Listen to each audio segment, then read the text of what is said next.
This is what I'm specifically going to blow a gasket over. You're going to keep one of these 3-loss SEC teams out, and I'm going to lose my mind. I'm going to lose my mind. Like they're going to get left out. No, I know that they are, and I'm going to lose my mind. Now, if you bring in one, maybe two of them, I can't say anything, okay? Games were played on the field. I see the argument. Let's say Clemson beats SMU this week, okay? Clemson gets an automatic bye. Well, they got trounced by 2 SEC teams, 2 of them. And they have an automatic qualifier. SMU's played one ranked opponent all year long, and I'm supposed to act like you can't penalize them because they're in a championship game. And I'm sitting here saying to myself, well, then you're penalizing teams for having tough schedules in the regular season. What's the difference? The Clemson argument I don't mind bringing up because, yes, they just beat South Carolina, just beat Clemson. They would be justified. And I've never been against South Carolina being the one singular 3-loss SEC team that does deserve to get in, but Bama beat them though. I can't. Well, this is where they're done in. Is that 2 of their losses this year were against Bama and a blowout to Ole Miss. But it would Alabama might have the best win in the country though with Georgia. Right. So that clumping of those 3 teams have killed each other off is what I'm getting at here. Like my problem is with the argument that we deserve to stick in these SEC teams because they're playing vastly harder schedules, that they're playing far stronger competition. They're playing more ranked opponents. Some of these schedules are, Blake, but I don't know how you can't watch what happened this weekend over the past couple of weeks and not feel like there are outside conferences that are good enough to show up and compete with the SEC. I know that it's rivalry weekend, but if a team like Georgia Tech that's in the middle of the pack that went on the road in any other year would have gotten blown out by that Georgia team is able to show up and take them to 8 overtimes, I don't know. You can't watch that. The last time that Georgia won a national title, Georgia Tech lost by 7. Blake, on top of it, hold on. You can say that, but the realistic nature of what happened 2 years ago still exists. Wait, 2 years ago? When either the first one or the first one or second one, they only beat them by like 7 or 10. It was a close game, or maybe 14, maybe. 37-14 was 2022, and then they didn't make it. What about the year before? 2021, 45-0. I think you're mixing up with last year because last year's game was close. So that maybe you're right. Last year's game was close. That's why I knew you weren't wrong, but you mixed up the years. But I also think that the Clemson South Carolina game is also an example of that because that game was down to the wire. That game was super tight. Both teams played super sloppy. And we're going to talk about the game later today, but that game was competitive. All I have heard all season long is that if the 3rd or 4th best ACC team squared off with the 3rd or 4th best SEC team, that they would get smoked. Whoa, ho. Clemson might be the champion. And you're talking about the 6th best SEC team that might be the ACC champion. Scheduling helped them get to the ACC I don't give 2 Rudy.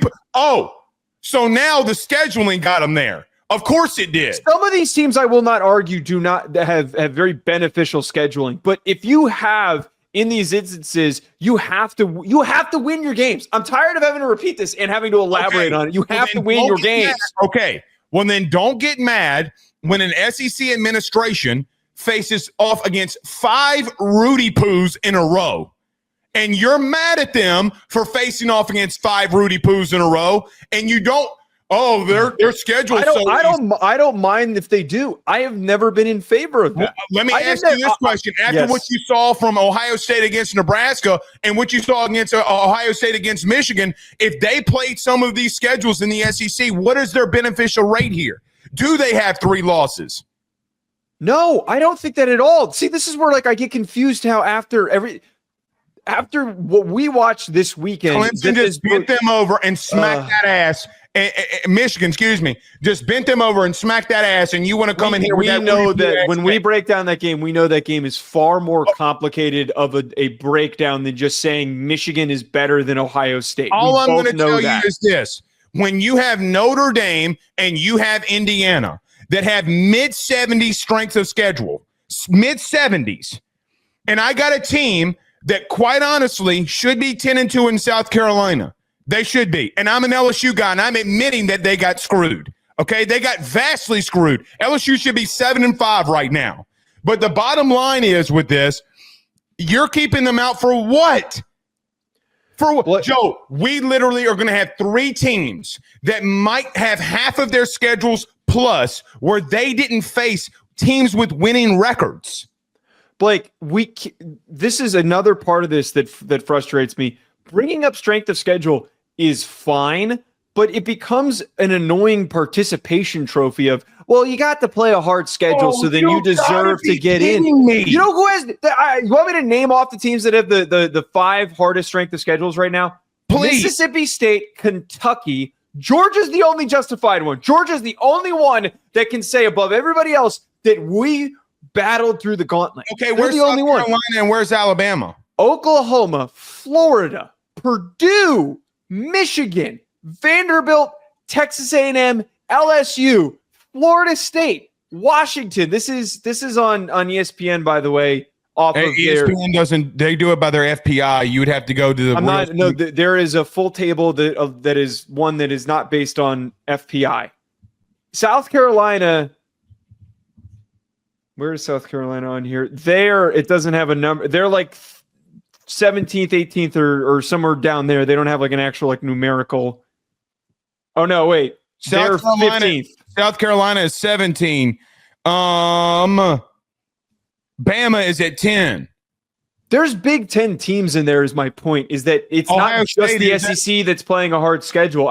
I get that, but where's SMU? Where's Notre Dame? They're in the mid-70s, Joe. Y'all out here saying that it's a How dare you come in here and say it's a participation trophy? Hold on. I'll let you go the whole time. How dare you say it's a participation trophy about strength of schedule when a team goes out to an actual field and plays the game? Because if you don't win the game, then why play it? Just go up to the Vegas odds and just say, oh, well, they were favored. And when you're an independent team that doesn't want to join a conference for some stupid-ass Rudy Poo reason, and you go out there and you say, I can just schedule whoever in the hell I want to. Ooh, and you don't face teams with winning records, spare me. How was Notre Dame supposed to know coming into the season that USC at the beginning of the year people thought was good enough to compete for a Big Ten championship game? It was going to be mediocre. Okay. Texas A&M, this was when they scheduled it, was right at the peak of when everyone thought that Texas A&M was going to turn into a good opponent. SEC team in year 3 of Marcus Freeman versus game 1 under Mike Elko. Congratulations. No. You just made the claim. You just made the claim that they scheduled deliberately for the intent of building a soft schedule.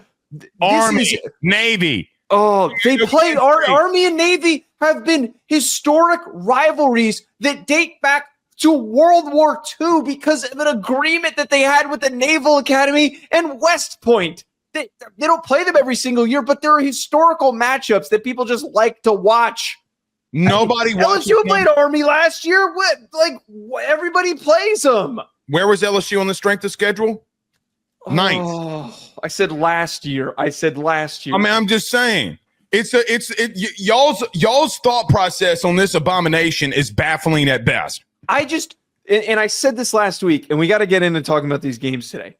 The reason why I get frustrated is I don't think that it's so cut and dry. I don't. I think that there are teams that have played lighter schedules, and there are teams that have played harder schedules. But just because a team has played a harder schedule does not qualify them to be multiple touchdown favorites if they were to face off with the teams with the lighter schedules. I didn't call them multiple touchdown favorites. Did those words come out of my mouth? No, but the implication. Okay, stop putting words in my mouth. One team went through something more difficult. They have one less loss than you gotta win. You still have to win. Okay. Notre Dame can't help their schedule. Indiana can't help their schedule. SMU, Boise State, and Arizona State are all going to get in, and potentially Clemson. And you want me to come in here and say Clemson's losses are equal just because they won a conference? Get the frick out of here. You know. Here's where I'm going to admit that I was wrong. Not to anything to do with this. I was wrong about us making the conferences bigger. They're too big. I think we need 2 more conferences. I think we need the Pac-12, and then let's bring back the Southwest Conference. We need to make the conferences. There's too many conferences. It's yes, because it has created scheduling it's about voids. Auto bids, Joe. It's about auto bids. The ACC would get left out. The ACC would get left out unless SMU won it. You know that, and I know that. Arizona State would not be in. Boise State would not be in. That's 4 spots, 4 of the 12. 4 of the 12 spots are taken by Rudy Poos. Am I lying? I've gotten to the point where I don't know if it's so cut and dry to say that Arizona State isn't justified. The only one that isn't is Boise State. Mississippi State went 2-10, and they beat them by 7. Get out of here. Wait, get out of Yes, it's by 7. Please, God, go look it up. By 7. You want to justify that shit? Get out of here. They did beat them by 7.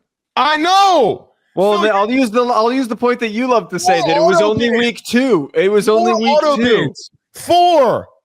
Look, I don't mind, and I still stand. We got to get to these games, but I don't think it's such a big deal that the auto bids exist, but the buys should not. Yeah, because your team's not in the 9-3 category. That's why it's not a big deal.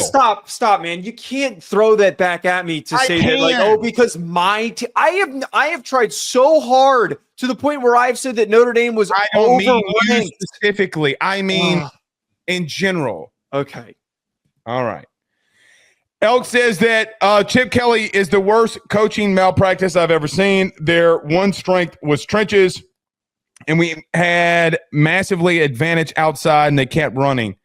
Elks, I got to admit, I just vehemently disagree with your take there in reference to them going into the game and run the ball. We're going to play a clip from that in just a moment.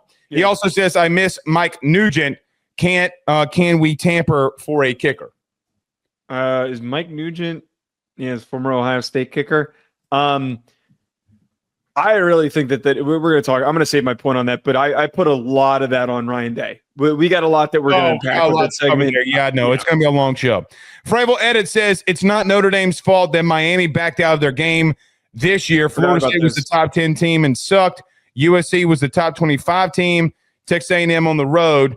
We are at least blowing out teams, unlike certain SEC teams in Penn State.